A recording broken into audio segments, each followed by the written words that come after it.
Sean todos bienvenidos a este video expositivo. Mi nombre es Carlos David Cepeda Luna. Pertenezco a la carrera de Derecho en la Universidad Regional Autónoma de los Andes. En esta ocasión voy a abordar la obra Pensar como un abogado, una nueva introducción al razonamiento jurídico, específicamente 2 capítulos de la misma, obra que está hecha por el autor Frederick Schauer. Antes de empezar con la exposición de los capítulos 9 tanto como 10, es necesario establecer una aclaración, que el desarrollo de esta obra prácticamente está en una perspectiva estadounidense, refiriéndome prácticamente a los términos y ordenamiento jurídico que se van a citar dentro de la misma. Partiendo de esta, tenemos el capítulo número 9, el cual titula El voto del juez. Las causas y las consecuencias de los votos de los jueces dentro de los procedimientos jurídicos que estos conocen es el primer subtema a tratar, por lo que es necesario establecer que una característica común de todos los ordenamientos que derivan del common law es que los votos de los jueces prácticamente son el centro de atención, ya que establecer un razonamiento jurídico dentro del common law sin tomar en cuenta las razones o los votos escritos de los jueces es prácticamente imposible.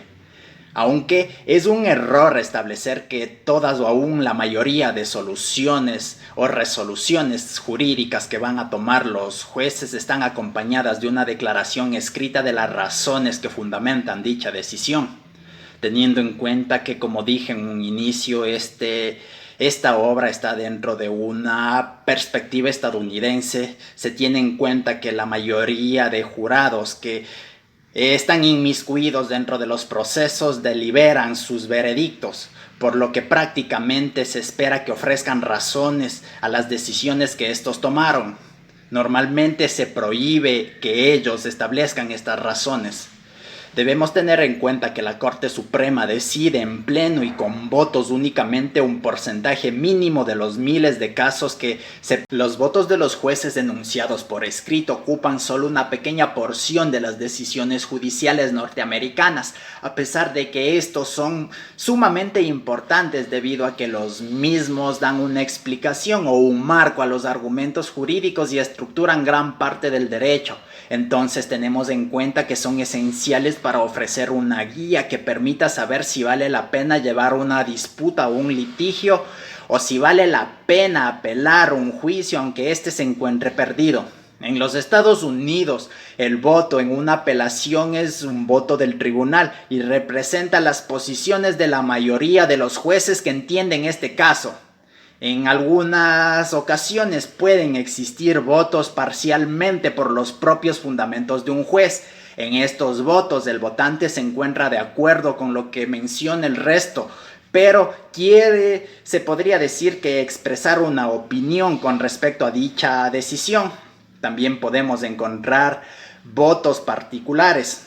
De igual manera, en las sentencias norteamericanas se encuentra un voto mayoritario que también se conoce como voto del tribunal.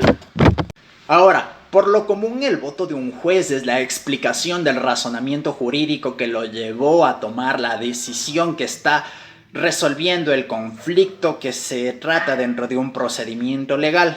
Este voto referirá a los hechos del caso lo suficiente como para que el lector o la persona que divise esta decisión o esta resolución entienda el contexto del caso y, si es necesario, lo distinga de otro. Debemos tener en cuenta que también este voto establecerá y explicará el derecho relevante como lo ve el tribunal. Aplicará el derecho a los hechos particulares del caso y anunciará prácticamente la conclusión que va a dar por terminado este procedimiento. Cabe acotar que dentro del contexto jurídico ecuatoriano esto se refiere a la motivación de la sentencia. Misma se encuentra establecida dentro de la Constitución en el artículo 76, el cual refiere al debido proceso, inciso 7, literal I, el cual refiere que las resoluciones de los poderes públicos deberán ser debidamente motivadas. También nos trasladamos al COGEP, específicamente al artículo 89, donde nos refiere la motivación. De igual manera tenemos al Código Orgánico Integral Penal en el artículo número 5, el cual establece dentro de sus principios procesales en el número 18 a la motivación.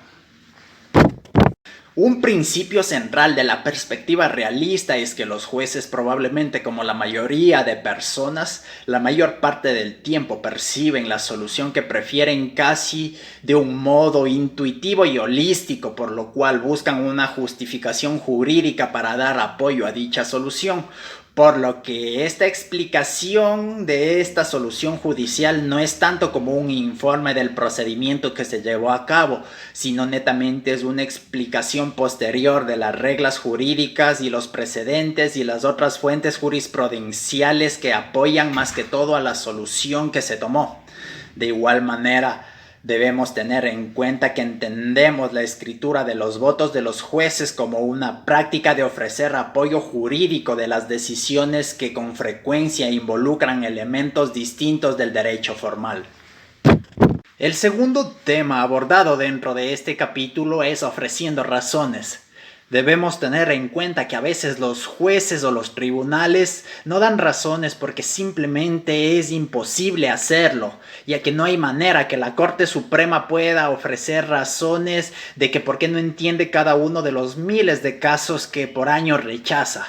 De igual manera, si se exigiera a los jueces que explicaran las razones para cada una de las decisiones que estos tienen frente a cada procedimiento, así sea que ellos den las razones de manera oral, se estaría dilatando dicho procedimiento.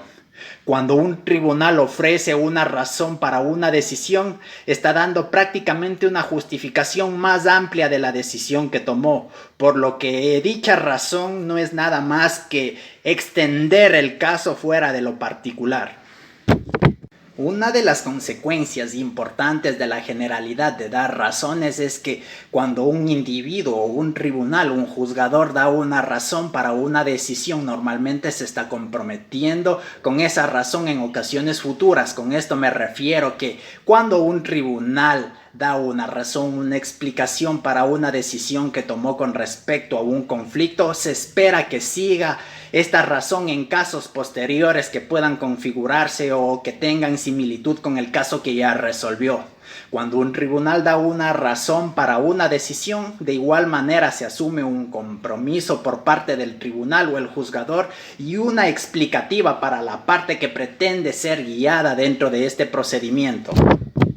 Para finalizar esta última parte de las razones que dan los juzgadores o los tribunales, debemos tener en cuenta que esta acción, el hecho de dar razones, induce a una confianza razonable y crea una especie de compromiso en primera instancia en la mente del tribunal o del juzgador de decidir los casos posteriores de acuerdo con la razón que ha sido explicada en esta ocasión anterior, generando una especie de precedente.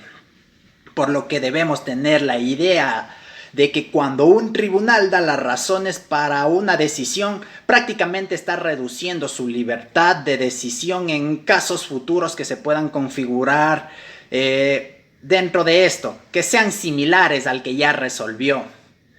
Para terminar, puedo acotar a la Constitución ecuatoriana dentro del artículo 185, el mismo que refiere que las sentencias emitidas por la Corte Nacional de Justicia que se reiteren por más de 3 ocasiones con respecto a la misma opinión estarían formando un precedente.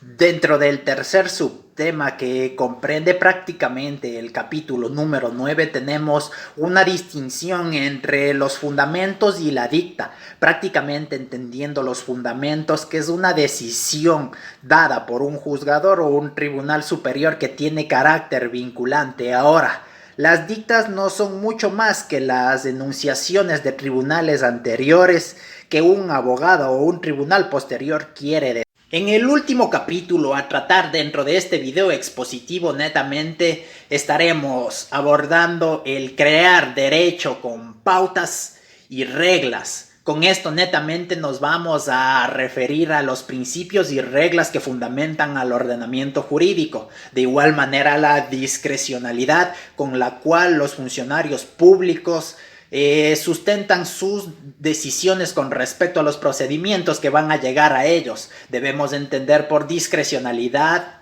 a una preocupación central en el derecho, donde nos surge la interrogante de que bajo qué circunstancias los funcionarios contarán con la libertad para aplicar su propio juicio y tomar sus propias decisiones, y si estas decisiones serían las correctas, cual sea la que tome el funcionario. De igual manera, la gente podrá criticar una u otra decisión considerándola incorrecta desde su punto de vista propio moral. Así como este punto de vista puede ser ignorante con respecto a la psicología o puede ser ignorante con respecto a las situaciones fácticas que fundamentan a cada procedimiento. Bueno, ampliando el concepto, la idea que se tiene de discrecionalidad, hay que tener en cuenta que la misma tiene varios nombres. Se la llama libertad de acción, a veces se la ve como una variedad de la deferencia, pero dentro del derecho europeo respectivo a los derechos humanos se la llama margen de apreciación. Es la libertad con la que cuentan los Estados miembros para realizar juicios sobre cuestiones que están netamente controladas por el derecho europeo. Entonces debemos entender que la discrecionalidad que tiene una institución es el poder de controlar o revisar prácticamente una multiplicidad de decisiones muy diferentes a las cuales plantea el órgano que rige o el órgano que va a controlar dichas decisiones. Ahora, debemos tener en cuenta que cuando una prescripción está expresada en términos amplios y vagos, otorga discrecionalidad y por ende un poder no solo a aquellos que deben aplicarla como funcionarios policiales, sino también a aquellos que tienen la tarea de interpretarla, como llegarían a ser los jueces. Bueno, prácticamente ese sería todo el resumen genérico con respecto a los dos capítulos analizados dentro de este video expositivo. Se podría decir como conclusión que para la elaboración de este trabajo se estableció un método, se podría decir que analítico-sintético. ¿Por qué? Porque en cada subtema se fue estableciendo, se fue sacando puntos importantes, ideas principales, y en base a estas ideas se fue generando, se fue estructurando el resumen que ahora les estoy exponiendo. Les agradezco mucho su tiempo prestado.